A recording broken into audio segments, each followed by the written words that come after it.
কাছে দোয়া করছেন, আল্লাহ আমাকে যেন উম্মতে মুহাম্মাদি দাফন করে। আল্লাহ রাব্বুল আলামিন দোয়াকে কবুল করলেন। দোয়া আল্লাহর দরবারে কবুল হয়ে গেল। দানিয়েল পয়গম্বর ইন্তিকালের আগে নিজ উম্মতদেরকে ওসিয়ত করলেন, শোনো আমার উম্মতগণ, ভক্তগণ, আমার ইন্তিকালের পর গোসল কাফন ইত্যাদি কাজ সমাধা করার পর আমার লাশ মুবারককে একটা বাক্সে পুরে নিয়ে এই বাক্সকে তোমরা নদীতে ভাসিয়ে দিও, আমাকে উম্মতে মুহাম্মাদি দাফন করবে। বায়াদান ইসলাম লাশ মুবারককে বাক্সে পুরে নদীতে ভাসিয়ে দেওয়া হলো। 1 বছর 2 বছর 1000 2000 3000 বছর পর আপনাদের নবী আমাদের নবী কামাবা সাল্লাল্লাহু আলাইহি ওয়াসাল্লাম পৃথিবীতে তার আগমন হলো। নবী পাক 63 বছর এই দুনিয়ায় ছিলেন, তার ইন্তিকাল হলো। আবু বকর সিদ্দিক খলিফা হলেন, তার ইন্তিকাল হলো। ওমর ফারুক খলিফা হলেন, তার ইন্তিকাল যখন হলো। ওসমান গনি খলিফা হলেন। ওসমান গনি 4000 সৈন্য যুদ্ধের জন্য প্রেরণ করলেন। ওই যুদ্ধের কমান্ডার আবু মুসা আশআরী রাদিয়াল্লাহু তাআলা আনহু, আবু মুসা আশআরী রাদিয়াল্লাহু তাআলা আনহু ওই যুদ্ধের সেনাপতি, যুদ্ধের কমান্ডার, তিনি সৈন্য নিয়ে চলে যাচ্ছেন ওই নদীর ধাপ দিয়ে। এমন সময় ডান দিক থেকে আওয়াজ আসছে, হে আবু মুসা আশআরী। আবু মুসা আশআরী ডানে তাকালেন, বামে তাকালেন, আগে পেছনে তাকালেন, কোন মানুষের সন্ধান পেলেন না। আবার 2-1 কদম চলেছেন, আবার আওয়াজ আসছে, হে আবু মুসা। আবু মুসা আশআরী রাদিয়াল্লাহু তাআলা আনহু আবার ডানে বামে আগে পিছনে তাকালেন, কোন মানুষের সন্ধান পেলেন না। তৃতীয়বারে আওয়াজ আসছে, হে আবু মুসা আশআরী, আমি হলাম দানিয়েল পয়গম্বর, আমাকে তুলে ডাঙাতে দাফন করার ব্যবস্থা করো। আবু মুসা আশআরী এবার বুঝতে পারলেন দরিয়ার দিক থেকে আওয়াজ আসছে। আপনার একটা কথা মনে পড়ে গেল, একদিন নবী পাকের দরবারে আবু মুসা আশআরীর ইন্তিকালের খবর পৌঁছেছিল। আবু মুসা আশআরীর ইন্তিকালের খবর যখন নবীর কাছে পৌঁছেছিল, নবী নিজের জীবদ্দশায় তখন বলেছিলেন, আবু মুসা আশআরীর ইন্তিকাল কি করে হতে পারে? আবু মুসা আশআরী যতদিন পর্যন্ত বনি ইসরাইল কওমের একজন নবীকে দাফন না করবে, ততক্ষণ পর্যন্ত আবু মুসা আশআরীর ইন্তিকাল হতে পারে না। এই কথা আবু মুসা আশআরীর জন্য নবী পাক বলেছিলেন। এই কথাটা আবু মুসা আশআরী স্মরণে চলে আসলো। আজকেই মনে হয় আমার ওই সুযোগ এসে গিয়েছে। আবু মুসা আশআরী 10-12 জনকে নিয়ে দরিয়াতে নামলেন, ওই বাক্সটাকে তুললেন, এবার বাক্সকে খুললেন। খোলার পরে আবু মুসা আশআরী হযরত দানিয়েল পয়গম্বর আলাইহিস সালামকে সালাম করলেন। দানিয়েল পয়গম্বর আলাইহিস সালাম আবু মুসা আশআরীকে বললেন, হে আবু মুসা আশআরী, বিশ্বনবী মহানবী যে ভবিষ্যৎবাণী করেছিলেন, ওই ভবিষ্যৎবাণী আজকে তোমার অক্ষরে অক্ষরে পরিণত হয়ে গেল। এই যুদ্ধেই তোমার ইন্তেকাল হয়েছে।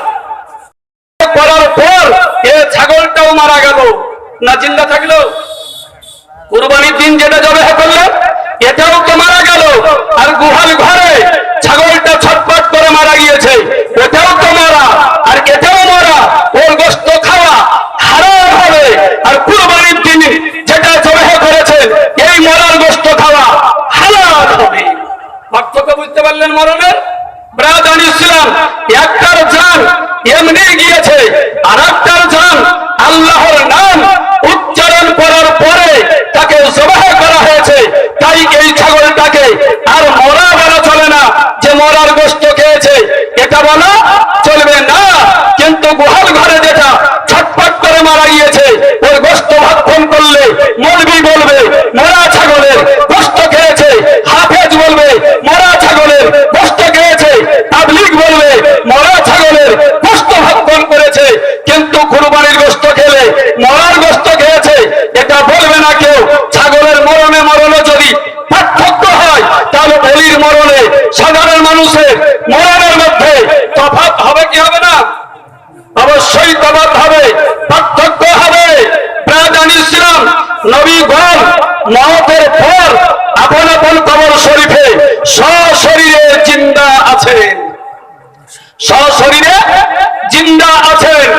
मूसा नबी नाम শুনেছেন मूसा पैगम्बर আলাইহিস সালাম ফেরাউনের কারণে তিনি ওই মিশর ত্যাগ করে চলতে আরম্ভ করেছেন নীল দরিয়া তিনি পার হবেন পাহাড়ে কুলসুম পার হবে এ ফেরাউন কোন দরিয়াতে ডুবেছিল ফেরাউন কোন দরিয়াতে ডুবেছিল ব্রাদান ইসলাম ফেরাউন নীল দরিয়াতে ডুবেনি ফেরাউন ডুবেছিল কুলসুম দরিয়াতে ফেরাউন ডুবেছিল কুলসুম দরিয়াতে নীল দরিয়াতে ফেরাউন ডুবেনি এটা ভুল আপনার প্রচলন হয়ে গিয়েছে পাহাড়ে কুলসুম ওই দরিয়াতে এই লোকটা ডুবেছিল ব্রাদান ইসলাম জান্নাতের পানি সে কি করে পান করতে পারে নবী পাক বলেন মিশকাত শরীফ দ্বিতীয় খণ্ডে নবী পাক বলেন আন-নীল ওয়াল ফুরাত নাহরানে মিন নাহরিল জান্নাহ নীল নদী আর ফুরাত নদী জান্নাতের দুটি নহর রয়েছে নীল নদী হলো জান্নাতি নদী ফুরাত নদী হলো জান্নাতি নদী একেবারে জান্নাতের সঙ্গে এটা শেষ হয়ে আছে এই নীল নদী আর ফুরাত নদী ব্রাদান ইসলাম এই দুই নদীকে জান্নাতি নদী আপনার বলা হয়েছে জান্নাতি নহর সাজারে তুবা বলে একটা গাছ আছে ওই সাজারে তুবার চারখানা জল চার জলে বিসমিল্লাহির রহমানির রহিম আপনার লেখা আছে বিসমিল্লাহর মিম থেকে একটা নহর প্রবাহিত হয়েছে আল্লাহর হে থেকে একটা নহর প্রবাহিত হয়েছে এই দুইটি নহর জান্নাতে আছে আর রহমানের মিম থেকে আরেকটি নহর রহিমের মিম থেকে আরেকটি নহর এই দুই নহর পৃথিবীতে আছে একটা হলো নীল নদী আরেকটা হলো ফুরাত ব্রাদান ইসলাম আমি বলছিলাম হযরত মূসা কালিমুল্লাহ আলাইহিস সালাম নীল দরিয়া তিনি পার হবেন তারই একটি শাখা হলো পাহাড়ে কুলসুম তাই মূসা নবী রাত্রির অন্ধকারে চলতে আরম্ভ করেছিলেন মাঝরাত্রিতে এসে নীল দরিয়ার পথ তিনি ভুলে গেলেন নীল দরিয়ার পথ আর খুঁজে পাচ্ছেন না তখন মূসা কালিমুল্লাহ এদিক ওদিক তিনি ঘোরাঘুরি করছেন নীল দরিয়ার রাস্তা খোঁজার জন্য সঙ্গে সঙ্গে মূসা কালিমুল্লাহ আলাইহিস সালামের সামনে এক বৃদ্ধ রমণী সামনে দেখা দিল মূসা কালিমুল্লাহ এই বৃদ্ধ রমণীকে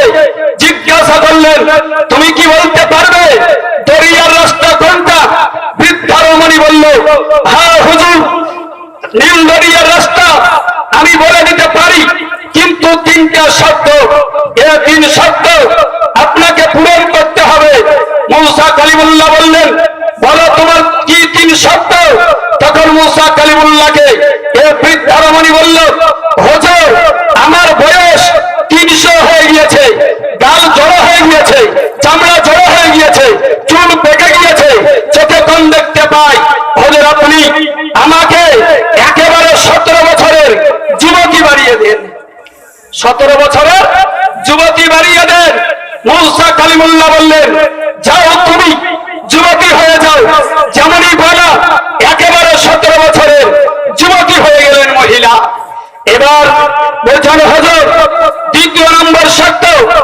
এই শর্ত হলো এই যে আমাকে এই জায়গাতে দাঁড়ানো অবস্থাতেই জান্নাতের গ্যারান্টি দিতে হবে মূসা কালিমুল্লাহ বললেন যাও তুমি জান্নাতি তোমাকে জান্নাতের গ্যারান্টি দিলাম এবার বৃদ্ধ রমণী বলে হুজুর আরেকটি শর্ত আপনাকে পূরণ করতে হবে নীল দরিয়াতে হযরত ইউসুফ নবী আলাইহিস সালামের লাশ মুবারক একটা বাক্সে পুরা আছে আর ওই বাক্সটা নীল দরিয়াতে ভাসমান অবস্থায় আছে ওই লাশকে তুলে ডাঙায় দাফন করতে হবে আপনি যদি ওয়াদা করেন পথ আমি দেখিয়ে দিব মূসা কালিমুল্লাহ বললেন পথ দেখিয়ে দাও মূসা কালিমুল্লাহকে বৃদ্ধ রমণী পথ দেখিয়ে দিলেন মূসা কালিমুল্লাহ 10 জন ব্যক্তি মিলে নীল দরিয়াতে নামলেন এবার কিছুক্ষণ খোঁজাখুঁজি করে হযরত ইউসুফ ইউসুফ পয়গম্বর সংসদ কাঠের বাক্সের মধ্যে তিনি আরাম করছিলেন। ওই বাক্সকে মুসা কালিমুল্লাহ আলাইহিস সালাম আরো 10 জন মিলে টেনে ডাঙাতে তুললেন। তোলার পরে বাক্সকে খুললেন। বাক্স খুলে এই লাশ মুবারক ইউসুফ পয়গম্বরের পবিত্র দেহকে তিনি নিয়ে গেলেন। কোথায়? কেনানে নিয়ে গেলেন, যেখানে ইয়াকুব পয়গম্বর আলাইহিস সালাতু তাসলিমের মাজার শরীফ আছে। ইয়াকুব পয়গম্বর ইউসুফ নবীর পিতা, আপন পিতার কবর শরীফের পাশে ইউসুফ নবী আলাইহিস সালামকে দাফন করা হলো। আপনি বলেন কত বছর আগে ইউসুফ পয়গম্বর? প্রায় 1000 বছর আগে ইউসুফ নবীর ইন্তেকাল হয়ে গিয়েছে। তার দেহকে বাক্সের মধ্যে পুরে ভাসিয়ে দেওয়া হয়েছিল।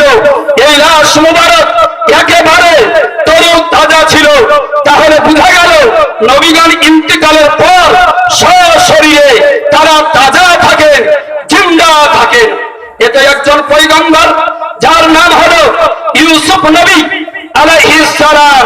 আরেকজন নবী তার নাম হলো দানিয়েল আলাইহিস সালাম। এর নাম খুব কমই শুনেছেন, দানিয়েল পয়গম্বর আলাইহিস সালাম। এই পয়গম্বর আল্লাহর কাছে দোয়া করলেন, হে আল্লাহ, আমার ইন্তিকালের পর যখনই দাফন করা হবে তখনই যেন উম্মতে মুহাম্মাদী আমাকে দাফন করে। সে জামানার নবী উম্মত যেন আমাকে দাফন করে। আমাদের নবী জন্মের 3000 বছর আগে এই ওসিয়ত করছেন আল্লাহ, এই যুদ্ধেই তোমার ইন্তেকাল হয়ে যাবে। এই খবর আবু মুসা আশআরী পেয়ে গেলেন, যুদ্ধে গেলেন। আবু মুসা আশআরী ওই যুদ্ধেই ইন্তেকাল হয়ে গেল। দানিয়েল, তাহলে বোঝা গেল যে দানিয়েল পয়গম্বর আলাইহিস সালাম 3000 বছর আগে ইন্তেকাল করেছিলেন। তার লাশ তরু তাজা ছিল এবং কথাও বলেছিলেন দানিয়েল পয়গম্বর আলাইহিস সালাতু তাসলিম। দানিয়েল, আমার বিষয় হলো কয়েকটি বিষয়। একটা হলো জুলুস করা যাবে কি যাবে না, জুলুস করা যাবে কি যাবে না। আর একটি বিষয়, নবীর নাম শুনে চোখে চুমা দেওয়া যাবে কি যাবে না। আর একটি বিষয়, ফরজ নামাজের পরে দোয়া করা চলবে কি চলবে না। এগুলো হলো বিষয়। এই মশলাগুলো সকলেরই আপনার জানা আছে, কিন্তু তবুও কিছু লোক জানার পরেও না জানার ভান করে। দানিয়েল বুঝেও যে না বুঝে তাকে বুঝাই কে? না বুঝে যে হু করে তাকে ভূতে ধরেছে। দানিয়েল এইরকমই হয়। কত মৌলবি বলবে যে জুলুস করা শরীয়তে জায়েজ, লোক করতে পারেন। কোন কিতাবে আছে জুলুসের কথা? মুসলিম শরীফ 2য় খণ্ড 419 পৃষ্ঠা। মুসলিম শরীফ 2য় খণ্ড 419 পৃষ্ঠা, লাইন নম্বর 7। লাইন নম্বর হলো 7 নম্বর লাইনে এই হাদিস শরীফ আছে। দানিয়েল, হাদিস এবার শুনুন। সরওয়ারে কায়নাত ফখরে মওজুদাত নবী মুহাম্মদুর রাসূলুল্লাহ সাল্লাল্লাহু তাআলা আলাইহি ওয়াসাল্লামের জন্য জুলুস হয়েছে কি হয়নি? এবার শুনুন।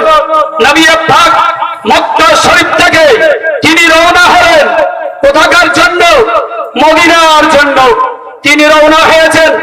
তিনি নবী পাক আবু বকর সিদ্দিকের বাড়িতে ছিলেন, বাড়িতে উপস্থিত হলেন।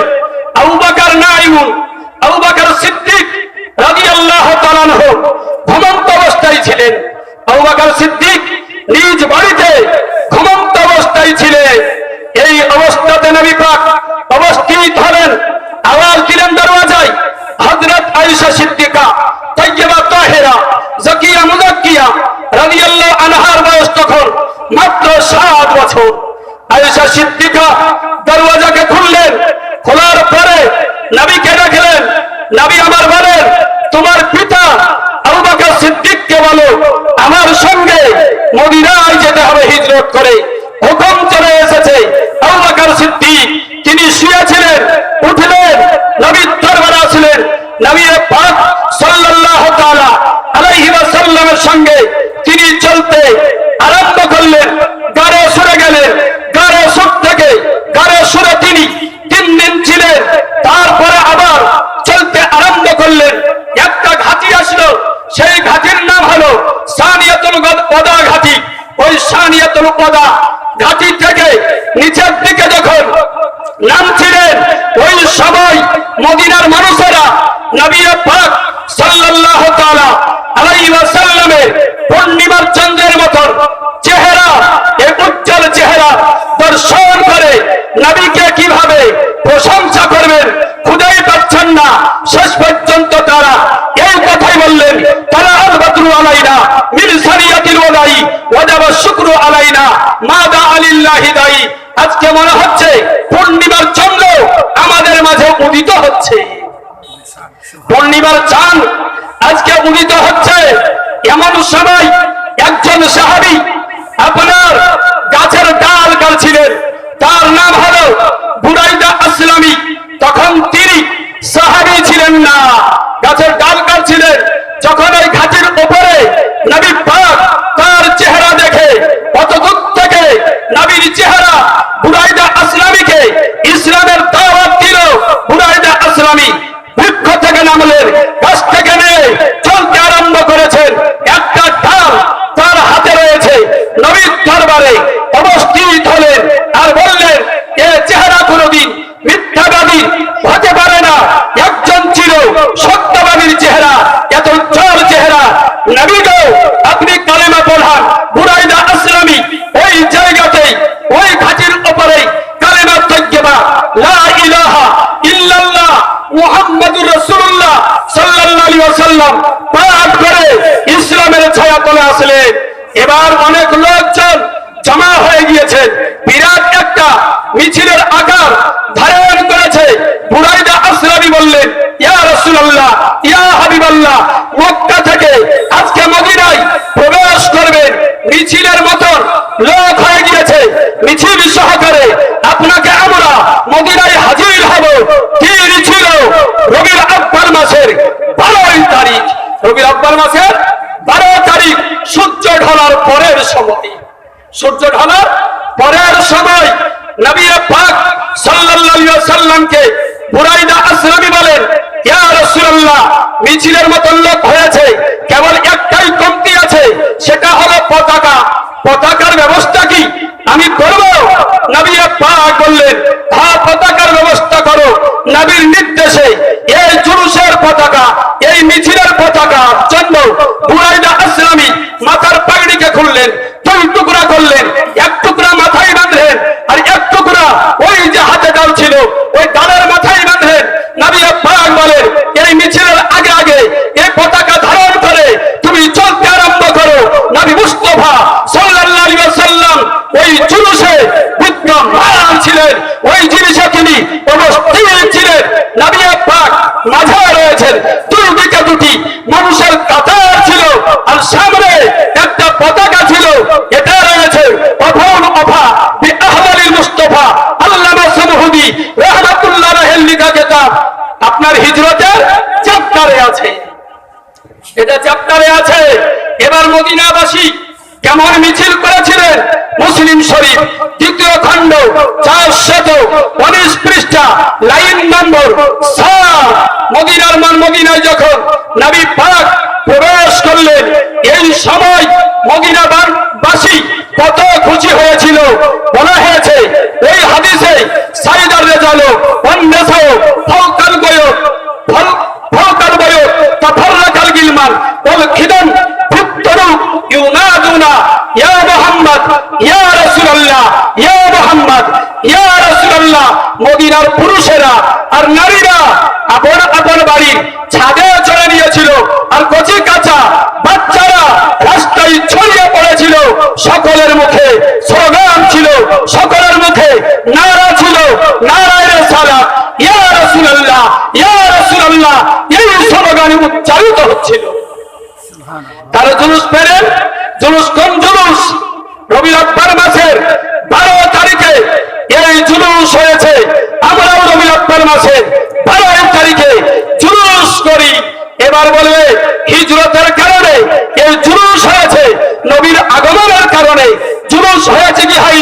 খাসাইস কুবরা খোলো। খাসাইস কুবরা কিতাবের মধ্যে আছে আল্লাহ রাব্বুল আলামিন জিবরিলকে বললেন, হে জিবরিল 70,000 ফেরেশতা নিয়ে আমিনার বাড়িতে চলে যাও, আর 3খানা পতাকা তুমি নিয়ে চলে যাও। একটা পতাকা আমিনার বাড়ির ছাদের উপরে টাঙাও, একটা পতাকা তুমি দুনিয়ার পূর্বে টাঙিয়ে দাও, আর একটা পতাকা পশ্চিমে টাঙিয়ে দাও। এতদূর পর্যন্ত নবী মুস্তাফার রাজত্ব হবে। সুবহানাল্লাহ। তার পতাকা কত দূর? পৃথিবীর পূর্ব থেকে পশ্চিম পর্যন্ত আপনার পুরা ঘিরে নেওয়া হয়েছে 3টা পতাকা। আর জুলুস হয়েছে কাদের? ফেরেশতাদের জুলুস। নবী পাককে কিয়ামতের দিন জুলুসের আকারে হাসরের ময়দানে হাজির করা হবে। কত ফেরেশতা থাকবেন? 1,40,000 ফেরেশতা থাকবেন। মিশকাত শরীফ 2 খণ্ড বাবুল কারামাত 454 পৃষ্ঠা। 454 পৃষ্ঠায় এই হাদিস শরীফ আপনার আছে যে 1,40,000 ফেরেশতার মিছিল সহকারে নবীকে হাসরের ময়দানে হাজির করা হবে। ব্রাদান ইসলাম ইয়াযুফুনাল মালায়েকা, ফেরেশতাগণ মিছিলের আকার ধারণ করে নিয়ে যাবে। ব্রাদান ইসলাম তাহলে জুলুস করা শরীয়তে জায়েজ আছে, মিছিল করা শরীয়তে জায়েজ আছে। এনআরসির জন্য মিছিল করলেন, কিষাণ বিল ফিরিয়ে নেওয়ার জন্য মিছিল করেছেন, সিপিএমের জন্য মিছিল হয়, আরএসপির জন্য মিছিল হয়, কংগ্রেসের জন্য মিছিল হয়, আর নবীর জন্য জুলুস মিছিল করলে এখানেই বেদাতের ফতোয়া আওড়াতে আরম্ভ করে। আমরা নবীর জন্য মিছিল করি, এটা অবশ্যই জায়েজ রয়েছে। শরীয়তের কিতাবে এগুলো লেখা আছে যে মিছিল করা শরীয়তে জায়েজ। দোয়া করা চলবে কি চলবে না? ফরজ নামাজের পর। ব্রাদান ইসলাম তিরমিজি শরীফ 86টা কিতাবের একটি কিতাব। এই কিতাব হলো তিরমিজি শরীফ, সুনানে তিরমিজি, জামে তিরমিজি। এই কিতাবের নাম হলো তিরমিজি শরীফ, আর একটা নাম হলো জামে তিরমিজি, আর একটা হলো সুনানে তিরমিজি। ব্রাদান ইসলাম এই কিতাবকে আবার নাসিরউদ্দিন আলবানী ফুটানি করে 2 ভাগ করেছে। একটা হলো জয়ীফ তিরমিজি, আর একটা হলো সহিহ তিরমিজি। এবং তিরমিজি সহিহ বলে লিখেছে, আর এই ফুটানি করে বলছে জয়ীফ তিরমিজিও আছে। একে আবার ছাঁটাই করতে আরম্ভ করেছে। এই লোকটা কত সাবধান। এখন বর্তমান সময় খুবই কঠিন সময়। তিরমিজি শরীফ 2 খণ্ড 180 পৃষ্ঠায় এই হাদিস শরীফ আছে। কিতাবুত দাওয়াত দুয়ার চ্যাপ্টারে হাদিস আছে, দুয়ার চ্যাপ্টারে হাদিস শরীফ আছে। কিলা লি রাসূলিল্লাহ সাল্লাল্লাহু আলাইহি ওয়াসাল্লাম আইয়ুদ দুআ আসমা। নবীকে জিজ্ঞাসা করা হলো, ইয়া রাসূলুল্লাহ, ইয়া হাবিবাল্লাহ, কোন দোয়া তাড়াতাড়ি কবুল হয়? তো নবী পাক সাল্লাল্লাহু তাআলা আলাইহি ওয়াসাল্লাম তিনি বললেন যে ফি আখিরিল লাইল, রাত্রির শেষাংশ দোয়া, ওয়া দুবুরিল কুল্লি সালাতিল মাকতুবা, আর প্রত্যেক ফরজ নামাজের পরের দোয়া। প্রত্যেক ফরজ নামাজের পরের দোয়া আল্লাহর কাছে তাড়াতাড়ি কবুল হয়। আমরা এই কারণে ফরজ নামাজের পরে আমরা দোয়া করি, অন্যান্য সময়ও দোয়া করি, কিন্তু গুরুত্ব সহকারে ফরজ নামাজের পরে করি। তার কারণটা কি? তখন দোয়া করলে তাড়াতাড়ি আল্লাহর দরবারে কবুল হয়ে যায়। হাত তুলে দোয়া করা কোন কিতাবে আছে? বুখারী শরীফ 2 খণ্ড কিতাব বাব রাফুল আইদি ফিদ দুআ। দুআতে 2 হাত উত্তোলন করার একটা চ্যাপ্টারই আছে। দুআতে 2 হাত উঠানোর একটা চ্যাপ্টার রয়েছে, ওই কিতাবে আছে, ওই চ্যাপ্টারেই আছে যে দুআর আদব হলো আপনার হাত তুলে দোয়া করা। এর জন্য আমরা হাত তুলে দোয়া করি। একই সঙ্গে জামাত সহকারে দোয়া করার কথা কোন কিতাবে আছে? ব্রাদান ইসলাম জামে সাগীর, ওই কিতাবের মধ্যে হাদিস আছে। তিরমিজি শরীফ ওই কিতাবুত দাওয়াতে হাদিস শরীফ আছে। নবী পাক সাল্লাল্লাহু আলাইহি ওয়াসাল্লাম তিনি বলেন, আল্লাহ রাব্বুল আলামিন খুবই লজ্জাশীল। ওই বান্দা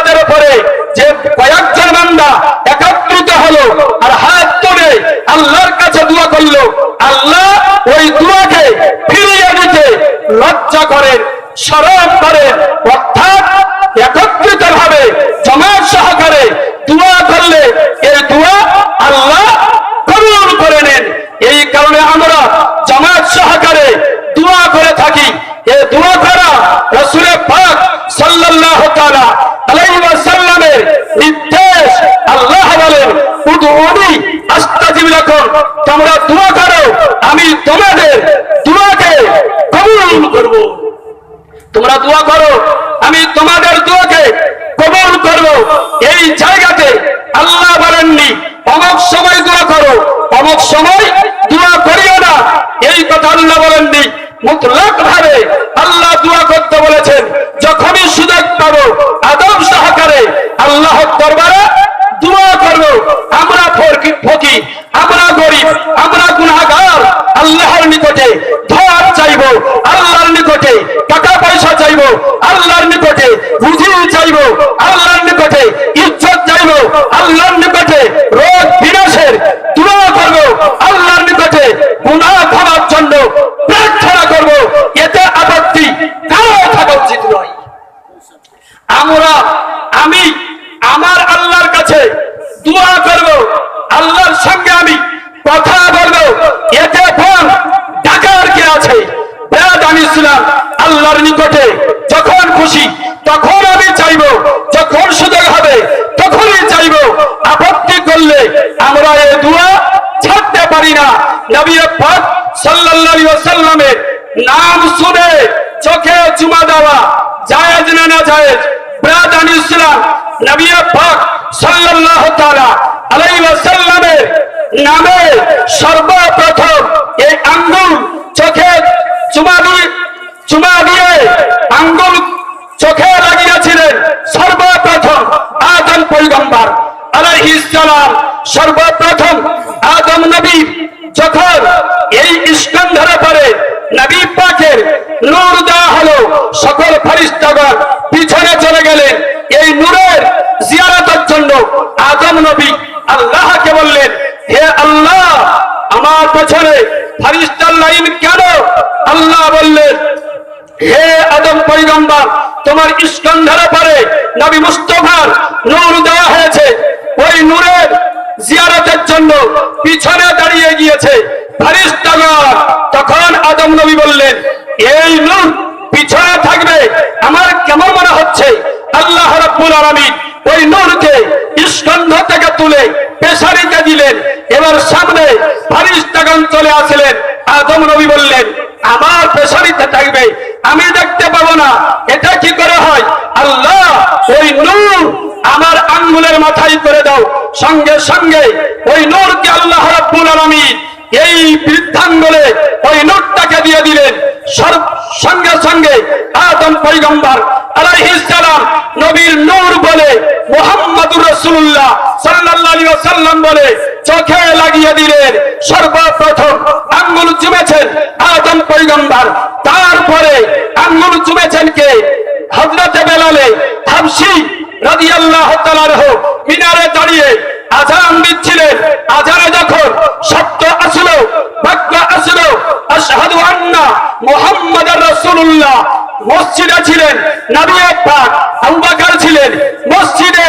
নবীর নাম শুনে আবু বকর সিদ্দিক রাদিয়াল্লাহু তাআলা আনহু বৃদ্ধা আঙ্গুল, শাহাদাত আঙ্গুলকে এক জায়গায় লাগিয়ে ঠোঁটে লাগিয়ে চোখে বুলিয়ে দিলেন। দুইবার এই রকম করলেন। আযান শেষ হলো। এবার বেলাল তিনি আসলেন মসজিদে। নবী পাক বললেন, ইফআল ইয়া বেলাল কামা ফাআলা সিদ্দিক, হে বেলাল ওই কাজ করো যে কাজ আবু বকর সিদ্দিক করেছেন। আমি ইসলাম বেলাল বলেন, হুজুর আবু বকর সিদ্দিক কি করলেন আমি তো দেখতে পাইনি। হযরতে আবু বকর সিদ্দিককে নবী বললেন, কাজটা দেখিয়ে দাও। আবু বকর সিদ্দিক ওই কাজ আঙ্গুল চুমাটা দেখিয়ে দিলেন। বেলাল হাবশীও আঙ্গুল চুমাটা তিনি দেখিয়ে দিন আঙ্গুল চুমলেন। তারপরে নবী পাক সাল্লাল্লাহু আলাইহি ওয়াসাল্লাম তিনি বললেন, যে ব্যক্তি আবু বকর সিদ্দিকের মতো কাজ করবে কিয়ামতের দিন তার বাহুকে ধরে, তার বাজুকে ধরে আমি তাকে জান্নাতে নিয়ে যাব। সুবহানাল্লাহ। ওই লোককে আমি জান্নাতে নিয়ে যাব। কোন কিতাবে আছে?